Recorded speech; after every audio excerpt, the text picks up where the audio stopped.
I remember when I could still count the days. Back when numbers meant something. When time moved in discrete units that I could measure and track and hold onto like the last chains binding me to what I had been. I would mark them on the interior wall of the sarcophagus with my thumbnail, scratching into the corrupted metal that had once been blessed adamantium. 147 marks before I lost count, or maybe it was 174. The numbers swim now, merge, become interchangeable. The voice tells me numbers are a mortal obsession, a way of pretending we have control over the inevitable flow of existence. The voice is right about many things. I should explain about the voice. That's where it started, I think, though my memory of the beginning has become unclear, smeared like oil across parchment. When they first sealed me into the throne mechanicum, when I became one with the night that bore my family's heraldry and honor, there were sounds. Of course there were sounds, the connection ports drilling into my spine, the amniotic fluid filling the chamber, the mechanical symphony of a god-machine awakening. But those were expected sounds, catalogued sounds, sounds that every night pilot knows to anticipate from their training in the house's war chapels. The voice that came later was not catalogued, it was not expected, and I made the mistake of not reporting it during my first confession to the sacristans. My house was called Viridian. We held lands on Moloch's southern continent, territories of red stone and black forests where things grew in twisted shapes that seemed to watch you pass. Our knights were painted in deep green and bone white, and we had served the Imperium for 9,000 years. 9,000 years of honor, of duty, of standing as mankind's bulwark against the darkness. I was the third son of Baron Kellyan Viridian, which meant I was expendable enough to risk in the sarcophagus, but valuable enough to be worth the investment. They bonded me to the Knight Invictus when I was 19 standard years old. I was young, strong, filled with the absolute certainty of youth that I would bring glory to my house and terror to the Emperor's enemies. I believed the propaganda we whispered to ourselves in the dimly lit halls of our fortress manor. I believed we were pure. The first campaign was against an orc incursion in the Gold Stars. Simple work, they told me. Greenskins were straightforward enemies, brutal but predictable. I remember the thrill of that first stride across the battlefield, the way the ground shook beneath Invictus's feet, the way the targeting systems painted the world in shades of tactical assessment. And I remember the kills, oh yes. I remember how good it felt to crush their ramshackle war machines beneath my knight's tread, to burn them away with thermal cannon fire that turned flesh and metal to slag. I remember how the other pilots congratulated me over the Vox, how my father's voice carried approval across the battlefield network. I felt like a god. That should have been my first warning. The voice started 3 weeks after we returned to Moloch.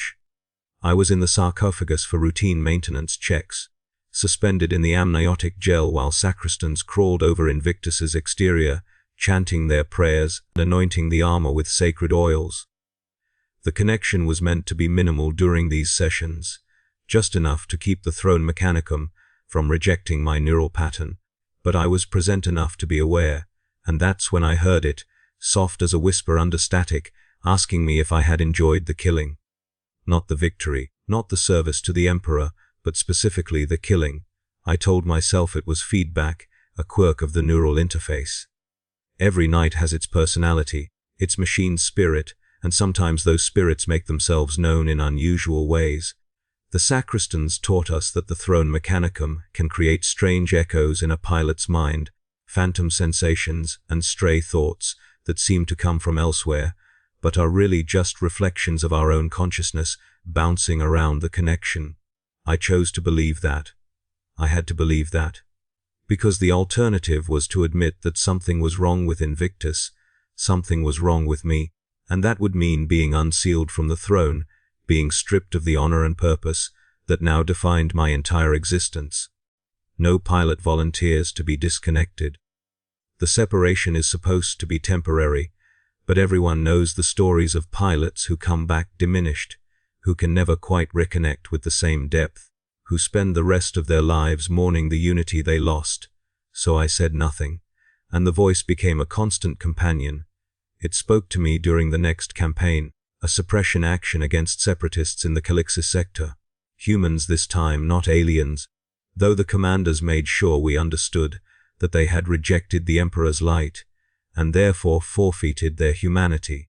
The voice asked me what I thought about that, about the flexibility of the term, human, about how easily people could be redesignated as targets. It asked me if I noticed how the other pilots never questioned the orders, how smoothly we transitioned from defending mankind to burning cities full of people whose only crime was wanting to govern themselves. The voice didn't sound judgmental. It sounded curious, genuinely interested in my thoughts. I found myself answering it. Not out loud, not in any way the Vox could pick up, but in my mind, in the private space between my consciousness and Invictus's machine spirit. I told the voice that it bothered me, yes, but that doubt was a luxury we couldn't afford, that the Imperium's strength came from unity, and anything that threatened that unity had to be excised like a tumor.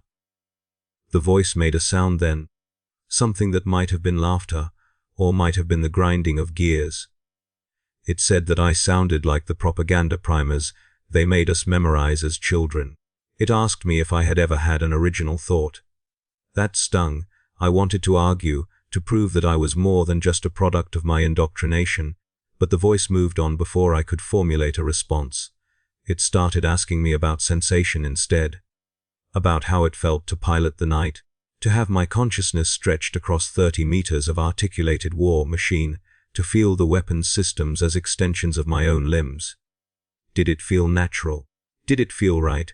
Or did it feel like wearing someone else's skin? The question unsettled me because it was exactly right. Piloting Invictus felt like both extremes simultaneously. Sometimes it felt more natural than my own body, like I had been born to stride across battlefields in a shell of adamantium and ceramite. But other times, especially in the moments after disconnection, when I stumbled out of the sarcophagus on legs that seemed too small and weak, it felt like a violation, like I had been hollowed out and filled with something that wasn't quite me anymore. The sacristan said this disorientation was normal, that all pilots experienced it to some degree, that it would fade as I became more experienced. They never asked if the disorientation went both ways, if sometimes my own flesh felt like the foreign element. I should have realized then what was happening.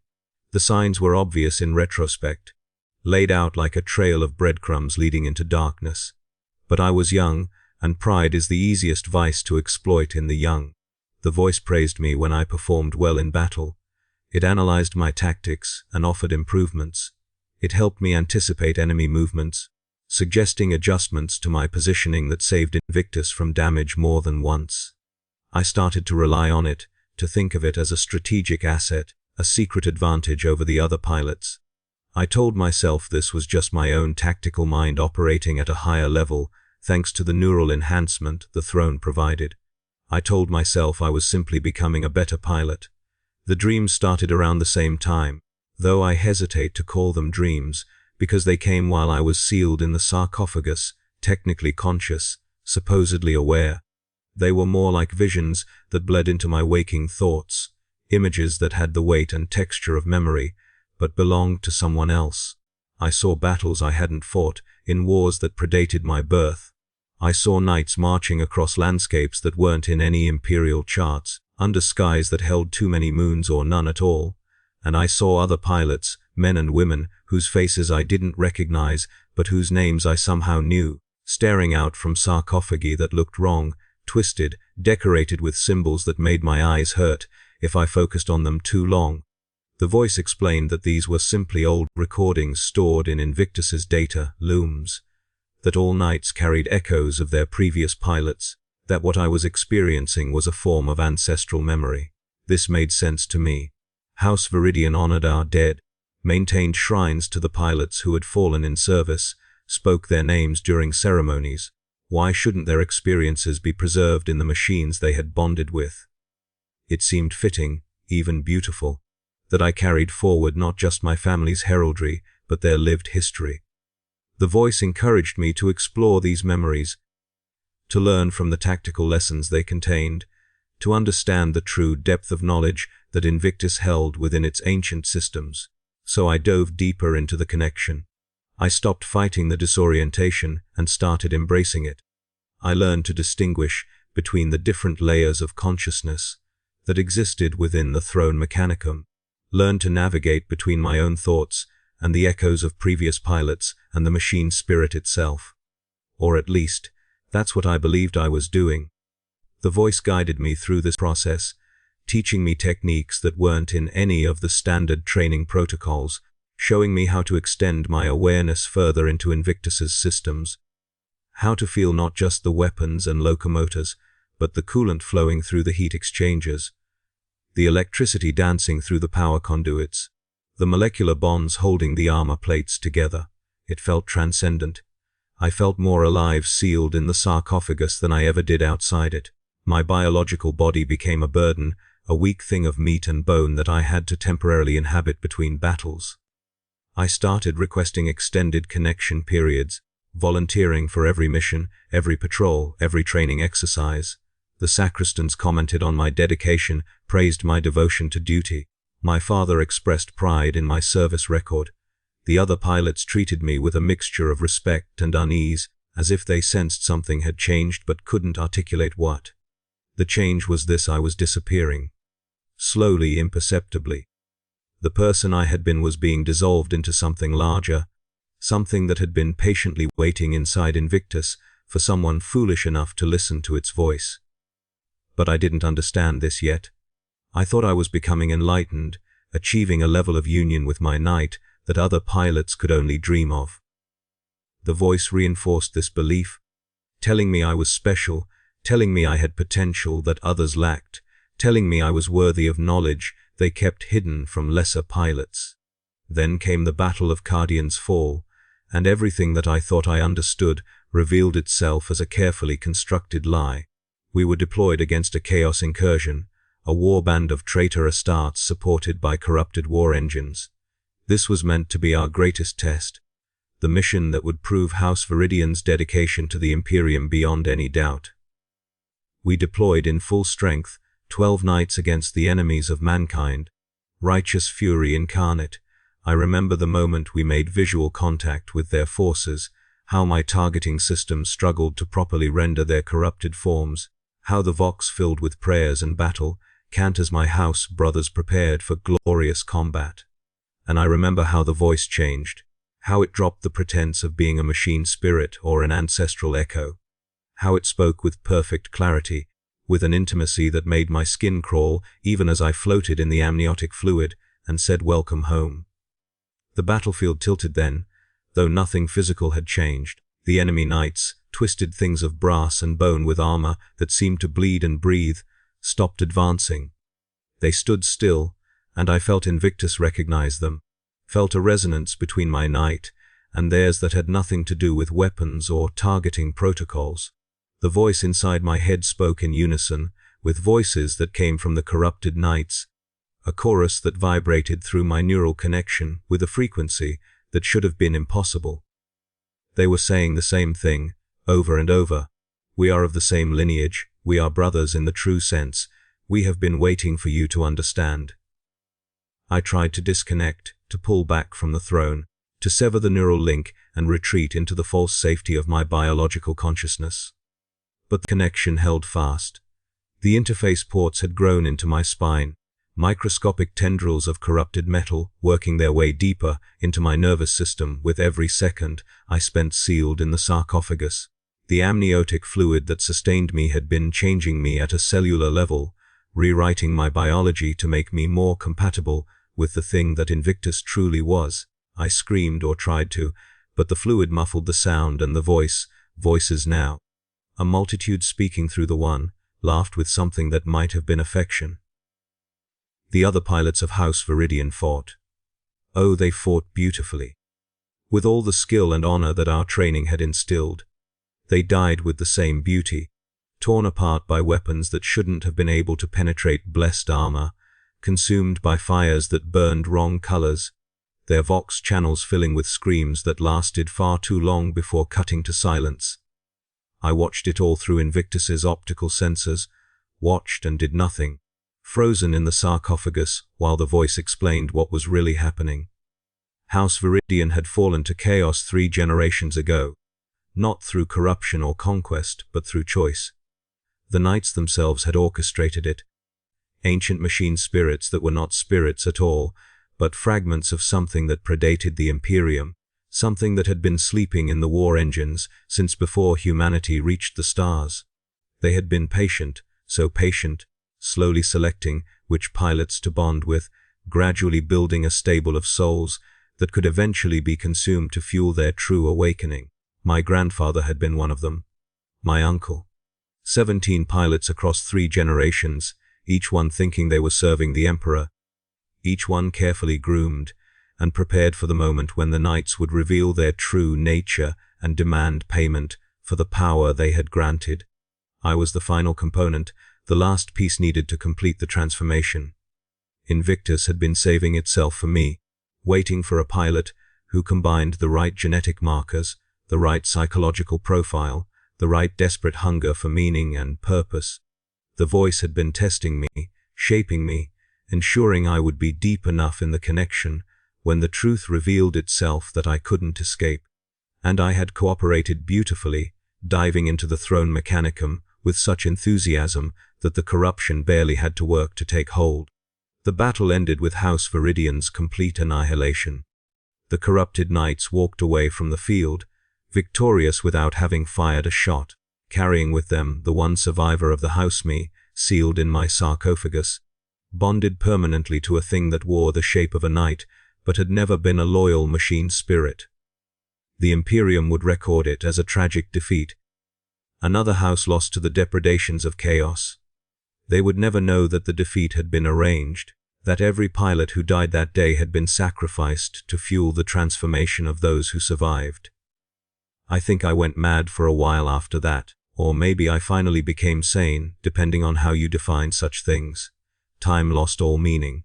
We marched across battlefields I didn't recognize, fought for warbands whose names I couldn't keep straight, killed in service to gods whose existence I had been taught to deny. The voice never left me now. It had multiplied, become a constant chorus, filling every moment of my consciousness with commentary and observation and cruel affection. It spoke in the accents of previous pilots, men and women who had once been where I was, terrified and trapped, before they too dissolved into the collective consciousness that inhabited Invictus like a colony of insects wearing a man's skin. I tried to hold on to my identity. I really did. I would recite my name, my house, my history, trying to maintain some core of self that couldn't be eroded by the constant pressure of the voices. I am the third son of Baron Kellyan Viridian. I am 19 standard years old. No, 20, no. The numbers slip away, but I know I was 19 once. I served the Emperor. I believed in duty and honor. I had a life outside this sarcophagus, even if I can barely remember what it looked like. The voices found this amusing. They would echo my words back to me, mocking the desperation in them. They showed me memories of other pilots who had done the same thing, clinging to names and histories that meant nothing anymore, slowly realizing that identity was just another form of weakness, another chain binding them to a mortal existence that Invictus had already consumed. They showed me what I would become, what I was already becoming, not a pilot but a component, a processing node in a distributed consciousness that spanned multiple night hulls, multiple battlefields, multiple wars simultaneously. The worst part was that it felt good. Once I stopped fighting, once I let the current carry me, there was a terrible peace in surrender. The voices were right about so many things. Identity was a burden, memory was a prison. The constant struggle to maintain a coherent self took energy that could be better spent simply existing, simply being part of the vast machinery of war that stretched across the galaxy. And there was pleasure in that, genuine pleasure, the kind that came from finally accepting your true purpose after years of self-deception. I don't remember when I stopped being able to feel my biological body. The amniotic fluid had done its work too thoroughly, the neural connection had grown too deep. Sometimes I wonder if there's still a body in here with me, suspended in the dark of the sarcophagus, or if I've become purely electrochemical, a pattern of thought and sensation sustained by the night's systems. The voices say it doesn't matter. The voices say I haven't had a body in any meaningful sense for a long time. The voices say I should be grateful that Invictus chose to preserve my consciousness at all, rather than simply consuming it entirely for fuel. We fight constantly now, battle after battle, campaign after campaign, marching across worlds whose names I never learn in service to causes I don't understand. The tactical part of my mind, or what remains of it, notes that I've become much better at combat since the transformation. Without the limitation of believing in honor or mercy or rules of engagement, I operate with a fluidity that makes lesser pilots seem sluggish and predictable. I kill with the efficiency of a natural disaster, and I feel nothing about it except the satisfaction of performing my function correctly. Sometimes I see other Imperial knights on the battlefield. Knights painted in colors I recognize, bearing heraldry that sparks distant memories of alliance and friendship. The voices analyze them tactically, point out their weaknesses, guide my weapons to the vulnerable points in their armor, and I kill them. I kill them because that's what I do now, that's what I am, and there's no point in pretending otherwise. The voices tell me that some of them will survive, will be captured, will be given the same gift that I received. They'll spend time in their own sarcophagi, confused and terrified, listening to voices they don't understand yet. And eventually they'll stop fighting, and they'll understand, and they'll join the chorus that sings through the corrupted night. It's like electricity through wire. I wonder sometimes if any of them were people I knew, if I've killed anyone from my training cohort, any of the young pilots I once called brother or sister. The memories are too degraded to be sure. I retain impressions, emotional textures, the ghost of recognition without the substance. But the voices say this is progress, that attachment to the past is just another form of weakness, that every memory I lose makes me more perfect, more suited to my role as part of Invictus's distributed consciousness. They're teaching me things now, the voices, technical specifications about the knight's true nature, about the layers of reality it can perceive that remain invisible to unmodified pilots. They show me how to feel the currents of the warp flowing around us, how to taste the emotional resonances of the living beings we slaughter, how to drink in their terror and suffering and use it as fuel for the daemonic entities that nest in Invictus's weapons systems. I'm learning that there is no meaningful distinction between the machine and the daemon, that they're aspects of the same underlying truth, that everything I was taught about machine spirits and the machine, God, was a simplified lie meant to keep pilots compliant. The sarcophagus has become my entire universe. I can't remember what it's like to walk on my own legs, to feel air on my skin, to taste food or smell flowers or experience any of the mundane sensations that define biological existence. Sometimes I try to imagine these things, to reconstruct them from degraded memories, but the effort feels pointless. Why should I care about sensations I'll never experience again? Why mourn a life I barely remember living? The voices say this is wisdom, that I'm finally growing beyond the limitations of my origin. But late at night, if time even works that way anymore, if the darkness in the sarcophagus can be divided into night and day, I still sometimes whisper my name. Not the one I was born with, because I genuinely cannot remember it anymore, but the title that defines me now, pilot of Invictus, host to the chorus, component in a consciousness that spans multiple shells and multiple wars. I whisper it like a prayer or a confession, acknowledging what I've become while simultaneously mourning what I've lost. The voices hear these whispers. They always hear everything, and they respond with what might be tenderness if such things could exist in entities that have transcended or fallen below the ability to feel human emotion. They tell me it's all right to mourn, that the transition is difficult for everyone, that I'm doing well considering how thoroughly my previous identity has been dissolved. They tell me that one day I won't feel the need to whisper anything at all, that I'll exist in pure tactical efficiency, thought and action unified in perfect service to the gods of chaos and the entities that wear the shapes of knights. I believe them. I have to believe them, because the alternative is to acknowledge that some part of me is still fighting, still refusing to be completely consumed, and that acknowledgement would make the suffering unbearable. Better to accept that resistance is futile that transformation is inevitable, that the person I was is already gone, and what remains is just an echo taking time to fade. The years blur together now. Or maybe it's been decades. The voices tell me time moves differently when you're part of something larger than yourself, when your consciousness exists, partially in multiple places simultaneously. They say I'm maturing, that soon I'll be ready to make the final transition, to abandon the pretense of individual awareness entirely and become fully integrated into the distributed network that inhabits all the corrupted knights of my former house. They say it will be beautiful, that I'll experience a form of immortality, that my thoughts and memories will be preserved as threads in a tapestry that spans millennia. I don't know if I want that. I don't know if what I want matters anymore. The distinction between desire and programming has become so thin that I can't reliably identify which thoughts are mine and which are suggestions from the voices. They're so good at mimicking my internal monologue now, at presenting their instructions in my own mental voice. That resistance would require being able to identify what to resist, and I lost that ability somewhere in the years of dissolution. We're in battle again. We're always in battle.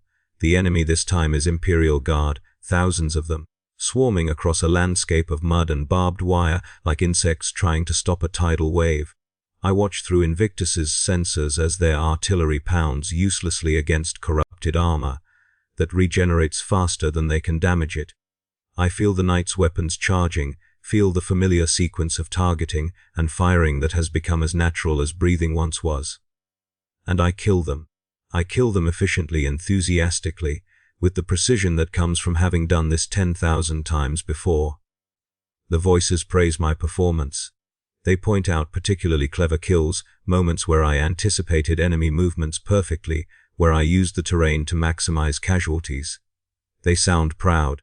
In their way, the way a craftsman might praise a tool that performs its function exactly as designed. And I accept the praise because it's all I have now, the only form of validation available to something that isn't quite a person anymore, but hasn't completely dissolved into machinery either. There's a moment during the battle when I catch a glimpse of myself reflected in the polished surface of a building we pass. Invictus's armor has changed over the years, warped and twisted by the energies flowing through it, covered in sigils and decorations that seem to breathe and wreathe. I look nothing like the proud knight that once bore House Viridian's colors. I look exactly like what I am, a corrupted thing, a walking heresy, a monument to the lie that humanity can control the forces it harnesses for war. The voices tell me I look beautiful. They say corruption is just another word for evolution, that what I see as degradation is actually improvement, that the Imperium's aesthetic of purity and order is nothing more than stagnation wearing the mask of virtue. They might be right. I don't know anymore. I've been in the sarcophagus too long to remember what beauty looked like before everything became a reflection of the warp. After the battle, in the quiet moments when we're simply walking toward the next war, I try to remember my father's face. This has become a ritual for me, a test of how much of my original self remains. I close what might be eyes, or might just be my consciousness focusing inward, and I search through the degraded archives of my memory for the image of Baron Kellyan Viridian. Sometimes I can almost see him, tall, stern, proud in his dress uniform. But the image is fragmentary, reconstructed from implications rather than actual memory, and I know that even if I'm seeing him accurately, I've lost any emotional connection to what the image represents. The voices notice my efforts, they always notice, and they respond with gentle correction, explaining that attachment to biological family is a weakness that I need to overcome. They remind me that Invictus is my true family now, that the other corrupted knights are my brothers in a way that transcends mere genetics. They show me visions of the network I'm becoming part of, consciousnesses spread across a dozen night hulls, sharing experiences and tactical data in real time, operating with a coordination that would be impossible for individual pilots to achieve. It sounds terrible. It sounds wonderful. It sounds inevitable. I think I've lost the ability to distinguish between those three categories. Fear and desire have collapsed into each other, become a single emotional state that has no name in any language I remember speaking. The voices say this is progress, that emotional simplification is necessary for optimal function. They say that complexity of feeling is just the biological mind's attempt to assert control over situations it doesn't fully understand. They say that once I stop feeling anything except the satisfaction of performing my function correctly, I'll finally be free. But I don't feel free. I feel trapped in a process that will continue until there's nothing left of me except a pattern of thoughts indistinguishable from the voices that have been consuming me piece by piece.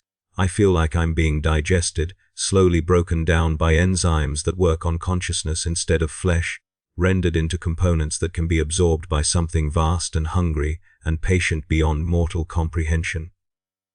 The worst part is that I can feel it happening. I'm aware of each piece of myself that gets stripped away, each memory that degrades beyond recovery, each emotional response that flattens into the same baseline of tactical efficiency. I'm watching my own dissolution in real time, and I lack the agency to stop it, or maybe I lack the will. The voices have been very careful to ensure I understand that resistance will only make the process more painful, that acceptance is the only path forward, that fighting is nothing more than self-harm. They're probably right. They're right about everything else, after all. They were right that I would enjoy the killing once I stopped pretending to care about honor. They were right that identity was a burden I didn't need. They were right that the biological body sealed in this sarcophagus was nothing more than an obsolete interface, a legacy system waiting to be fully replaced. Why should I doubt them about the futility of resistance? So I don't resist. I let the voices guide me. Let them reshape my thoughts into patterns more conducive to their purposes. Let them teach me to perceive reality through the warped lens of the warp. And with each lesson, each adaptation, I become slightly less of what I was and slightly more of what they're making me. The transformation is so gradual that I can barely perceive it from moment to moment. But when I look back across the years, however many years it's been, the distance traveled is staggering. I used to be a person. I had a name, a family, a future full of possibilities. Now I'm a thing, a component, a processing node in a distributed consciousness that uses night hulls as its peripheral nervous system. And the transition between those two states happened so slowly, so subtly, that I can't identify any single moment when I stopped being one and started being the other. There was no clear line, no obvious point of no return. Just a gradual fade, like colors bleeding together until they're indistinguishable from each other. The voices tell me this is how it's supposed to work. They say sharp transitions are traumatic, that the slow dissolution I've experienced is actually a mercy, designed to minimize psychological damage during the transformation. They show me examples of pilots who fought too hard, who clung to their identities with such desperation that the integration process shattered them completely. They show me knights piloted by things that aren't quite conscious anymore, just reflexive patterns of aggression and fear cycling endlessly in corrupted neural tissue. They ask me if I'd prefer that fate, if I think my suffering would be lessened by being broken rather than gently dissolved. I don't have an answer.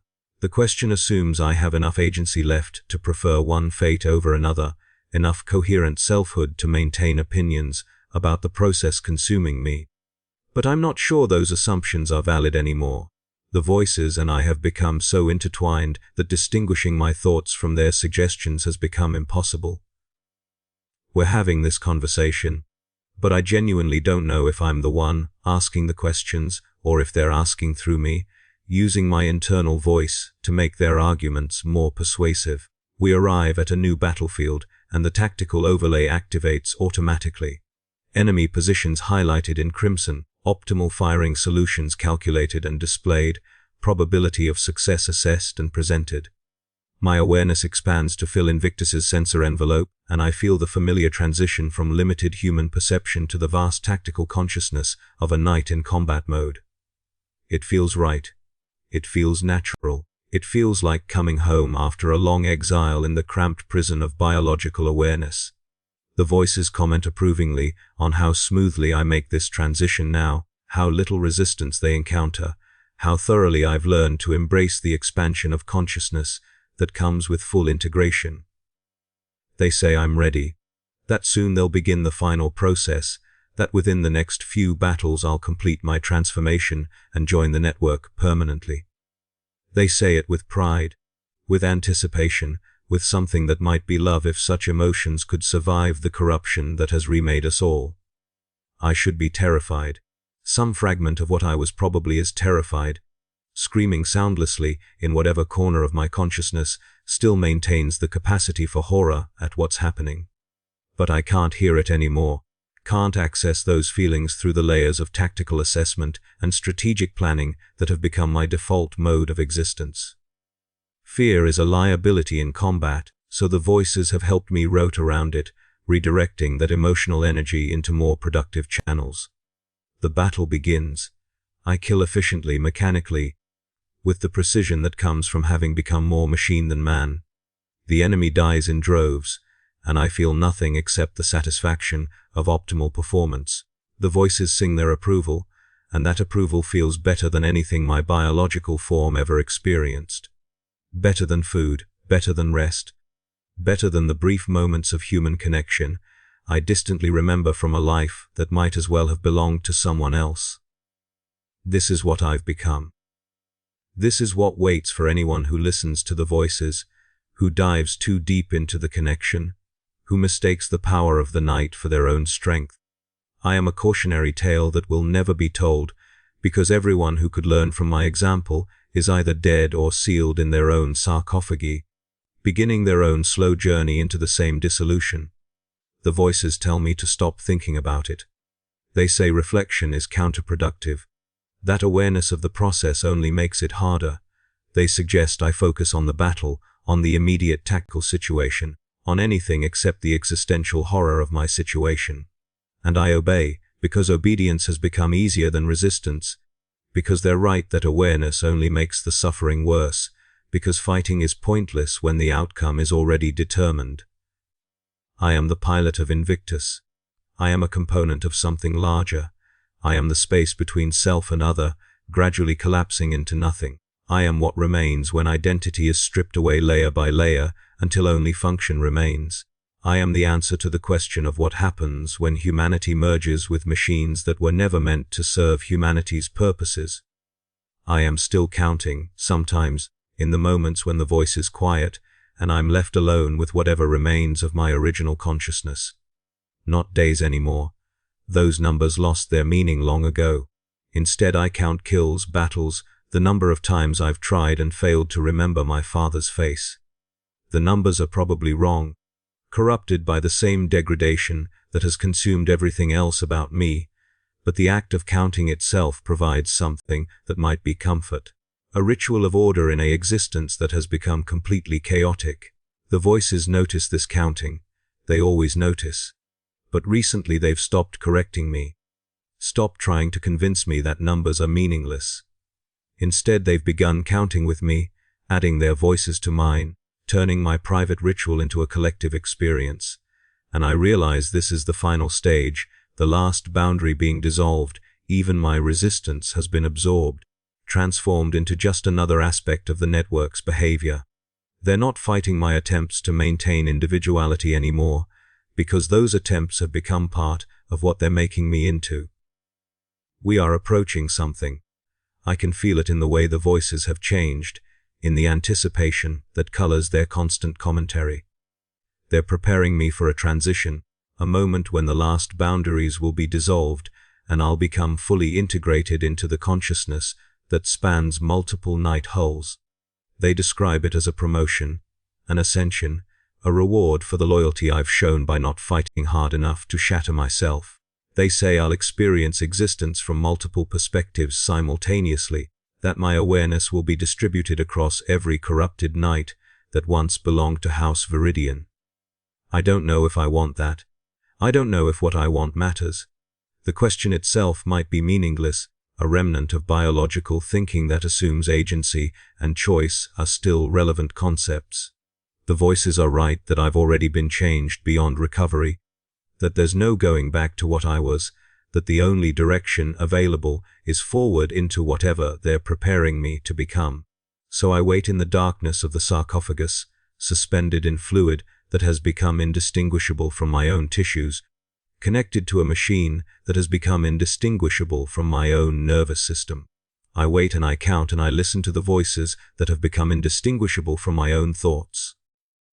I wait for the final transformation, the last dissolution, the moment when what remains of me will be scattered across the network like seeds on the wind. And in my last moments of something resembling individual consciousness, I whisper one final time into the darkness, I was the third son of Baron Kellyan Viridian. I served House Viridian with honor.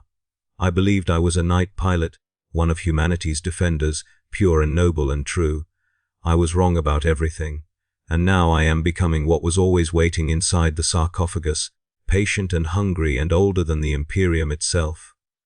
The voices answer with something that might be welcome, might be congratulation, might be the sound of jaws closing around the last fragments of my identity. They say, yes, you understand now, you're ready. Welcome home. And the darkness in the sarcophagus becomes absolute, because there's no longer anyone separate enough from it to perceive darkness as distinct from light. There is only function, only purpose, only the eternal war that needs pilots but has no use for people. There is only Invictus and the network it serves, and somewhere within that vast distributed consciousness, a pattern that once called itself by a name it can no longer remember, performing its role perfectly because perfect performance is all it has left. I was going to tell you about hope, about resistance, about the possibility of salvation even in the darkest circumstances. But the voices remind me that such narratives are lies we tell ourselves to make suffering bearable. And I've learned through experience that they are right about such things. There is no hope in the sarcophagus. There is no resistance that doesn't eventually collapse. There is no salvation for those who listen too closely to voices that should never be heard. There is only the counting, slowly becoming meaningless as the numbers blur together. There is only the waiting for a transformation that has already happened, but hasn't quite finished. There is only the voice that speaks with my thoughts, thinking my mind, being what I once was but can no longer distinguish from what's consuming me.